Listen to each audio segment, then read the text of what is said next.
standing on the threshold of life and death.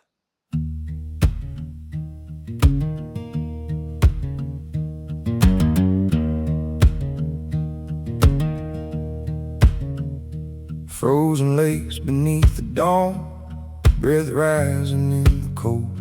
An old pickup rattles on through roads nobody knows, tracking deer prints in the snow, learning what it means to live.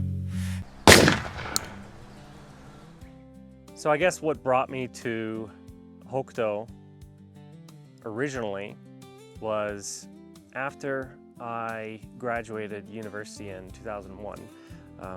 My first job in Japan was actually working at Kei Fujiwara, which is an NGO in the mountains in Kyosato. And I worked as an English teacher there for about 6 months. And then I moved to Yokohama, got married with my then girlfriend, and we had 2 children in Japan.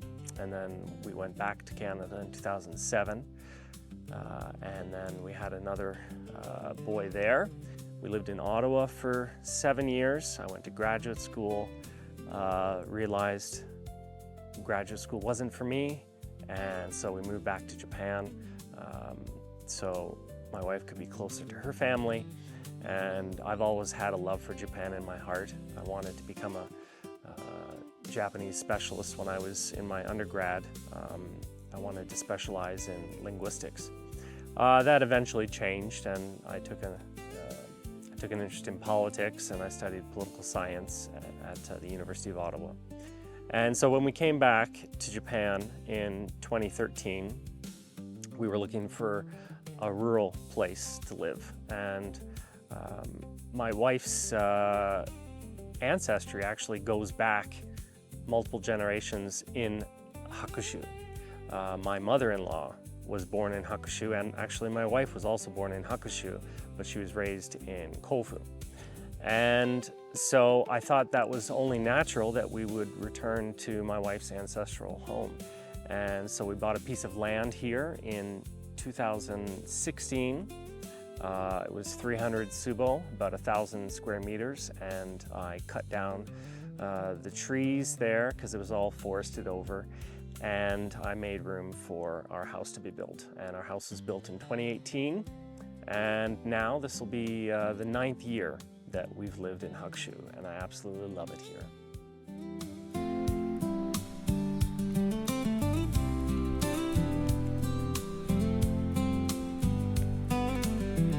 So, hunting plays an absolute pivotal role in my life right now. It's come that way because of what I've discovered hunting. There's so many practical features of hunting that are just, you can't swap them out for anything. It keeps me physically and mentally fit, being in the mountains. I enjoy being in nature, breathing in the fresh air. I love just the tranquility, the peace that you get from being able to walk the mountains, and also the joy of harvesting an animal, being able to know that this is by your own hand that you have taken this meat. But also there's a relational aspect to hunting as well, in Japan particularly, because in Japan hunting is very seldom done by oneself. Usually we go in groups based on the clubs that we're a part of. And but not only that, hunters are engaged in their local community. They regularly speak with farmers to assess crop damage that wildlife causes, boar, deer, monkeys. And it's a tremendous loss every year that wildlife causes to crops in Japan. So there's that relational aspect of hunting that plays a massive role in my life, and really something that I was never attuned to in my life in Canada. I was never that strong of a community spirit no matter where I lived. But since coming here, I can definitely feel that community spirit, and hunting has played a crucial role in helping me to develop the mentality. And also, I guess a third aspect of hunting for me, it plays a philosophical role in my life. It's allowed me to deal with the sanctity of life and death, how to deal with dealing out death to animals, and how to understand that death is a natural part of life, and I am no longer just a spectator as I may have been living in the city, going out to the country to camp or whatnot. Now I'm an actual participant in that cycle, and that also goes for rice farming as well. Being able to participate is so much more enriching in my life than just being a mere spectator, and I have to say that hunting has given me all of that and more.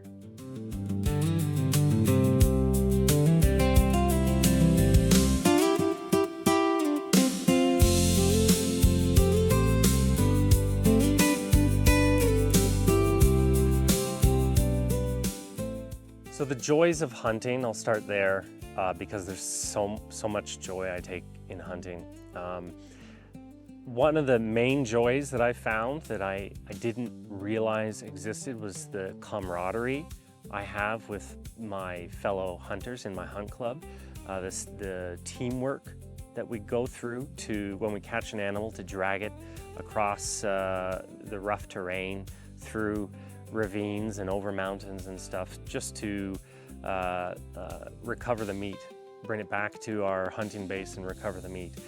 That camaraderie is so important because when we're hunting, we entrust each other's lives to each other, right? So the men that and the women that I hunt with, they entrust their lives with me, and I entrust my life with them. And so it goes beyond just mere friendship. It goes to a tight-knit bond that we've developed through the hardships, ironically, of hunting. And that out of that hardship has come the joy.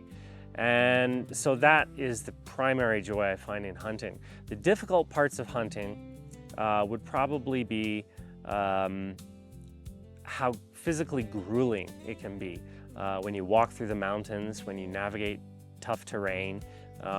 Also when you're dragging an animal out that you've gone in by yourself and you've harvested an animal and you're dragging it out by yourself. That's really grueling. It's tough. And also, I guess on a kind of a lighter side, the tough part is also dealing with the paperwork and the bureaucratic process that's required to get a hunting license, get a gun license, maintain them, to do your renewal, permit renewal for your gun every 3 years. I have 3, so it's just worked out that I have to renew one gun every year. So I'm renewing those guns every year. This gun I'm renewing next year, but I've got another gun that I have to renew this summer. I mean, those hardships are light, very minimal in comparison. The cost of those hardships are minimal in comparison to the joys I found with being able to enjoy nature, enjoy working with my team, and enjoy the satisfaction of a successful hunt.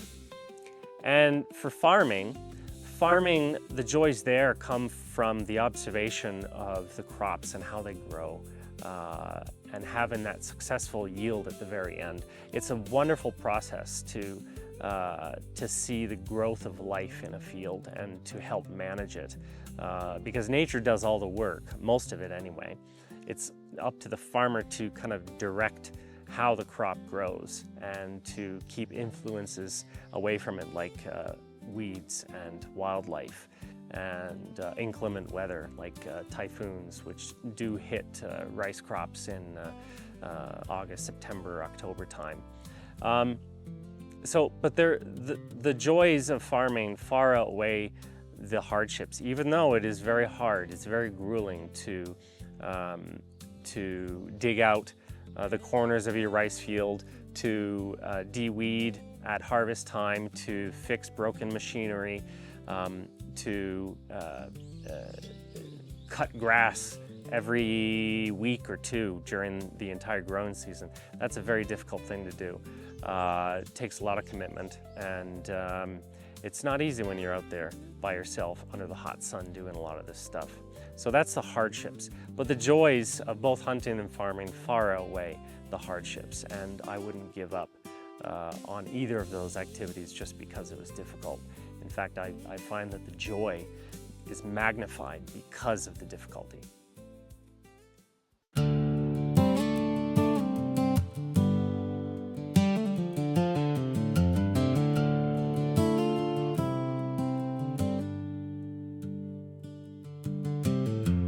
Frozen lakes beneath the dawn, breath rising in the cold, and old pickup rattles on through roads nobody knows.